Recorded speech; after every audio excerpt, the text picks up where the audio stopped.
नमस्कार दोस्तों। जैसा कि आज का टॉपिक है बिहार का सीएम यानी मुख्यमंत्री का चुनाव का आयोग। क्या आप जानते हैं चीफ मिनिस्टर यानी मुख्यमंत्री का चुनाव का प्रक्रिया किस प्रकार होती है? इससे पहले बता दूं कि बहुत से लोग ऐसे हैं जिन्हें ये तक नहीं पता होता वोट आखिर में दे किसे रहे हैं। तो पॉइंट बाय पॉइंट समझते हैं। पहला जानकारी ये होनी चाहिए कि आप सीधा वोट मुख्यमंत्री को नहीं देते हैं। मुख्यमंत्री पद पर जो पार्टी होती है उनके द्वारा विधायक यानी एमएलए बिहार विधानसभा के जरिए उसे टिकट दिया जाता है। जैसा कि आप लोग पहले से जानते हैं, अपने अपने क्षेत्र में अलग अलग पार्टी द्वारा खड़ा किया जाता है विधायक सीट पर। बिहार विधानसभा में कुल 243 विधायक होते हैं यानी MLA member of legislative assembly होते हैं। इनका चुनाव सीधा जनता करती है यानी हर सीट से एक विधायक चुना जाता है। मुख्यमंत्री इन्हीं विधायकों से चुना जाता है। इसके अलावा विधान परिषद यानी लेजिस्लेटिव काउंसिल भी हैं, जिसमें लगभग 75 सदस्य एमएलसी होते हैं। लेकिन वहाँ सदस्य जनता नहीं चुनती, बल्कि वे शिक्षकों, स्नातकों, स्थानीय निकायों और राज्यपाल की सिफारिश से चुने हुए नामांकित किए जाते हैं। तो समझते हैं चुनाव आयोग की भूमिका।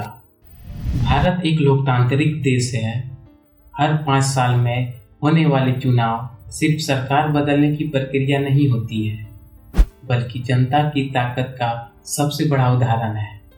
लेकिन असली सवाल ये है कि बिहार में चुनाव कराता कौन है, मुख्यमंत्री या चुनाव आयोग? आज की इस वीडियो में हम इसी रहस्य को, डेटा और फैक्ट्स को समझेंगे।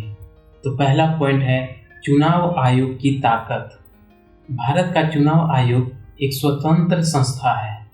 बिहार में भी चुनाव कराने की जिम्मेदारी बिहार चुनाव आयोग और भारत निर्वाचन आयोग पर ही निर्भर होती है। चुनाव आयोग यह तय करता है कि मतदाता सूची में कौन शामिल होगा, कहां पर वोटिंग बूथ लगेंगे और सुरक्षा कैसे की जाएगी।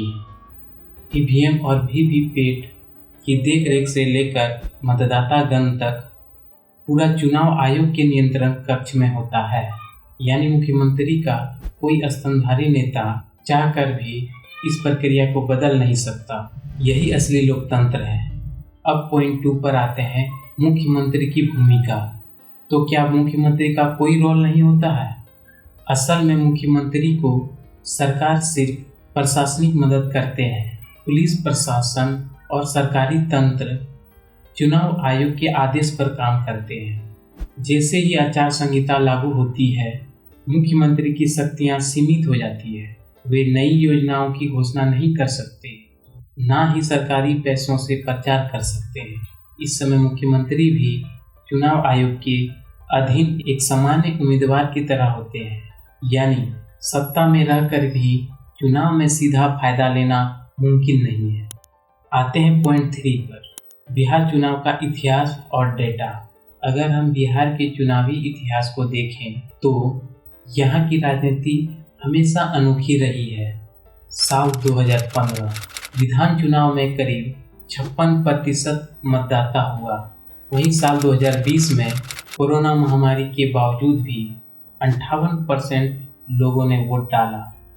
पिछले कुछ सालों में महिलाओं और युवाओं की भागीदारी लगातार बढ़ी है। जातीय समीकरण, गठबंधन की राजनीति और विकास जैसे मुद्दे हमेशा निर्णायक साबित हुए हैं। बिहार का चुनाव सिर्फ स्थानीय नहीं बल्कि राष्ट्रीय राजनीति की दिशा तय करती है। यही वजह है कि हर पार्टी यहाँ पूरी तरह ताकत झोंक देती है। आइए लास्ट पॉइंट समझते हैं, चुनौतियाँ और भविष्य। फिर भी चुनौतियाँ बनी हुई है। आज भी कई इलाकों में मतदान प्रतिशत कम है। कई जगहों पर मतदाता पूरी तरह जागरूक नहीं है। चुनाव आयोग की जिम्मेदारी है कि ज़्यादा से ज़्यादा लोगों को लोकतंत्र से जोड़ा जाए।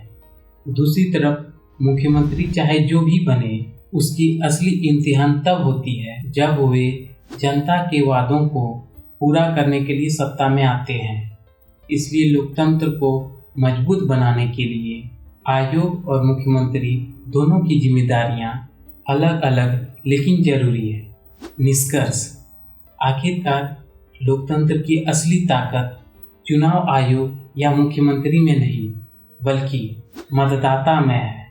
अगर जनता जागरूक है और सही फैसला लेती है तो लोकतंत्र को कोई हिला नहीं सकता। बिहार का चुनाव हमें यही सिखाता है कि असली शक्ति हमेशा जनता के हाथों में है। अंत तक वीडियो में बने रहने के लिए बहुत बहुत धन्यवाद।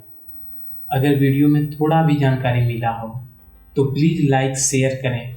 अगर चैनल को सब्सक्राइब नहीं किए हैं तो नेक्स्ट वीडियो देखने के लिए ज़रूर सब्सक्राइब कर लें।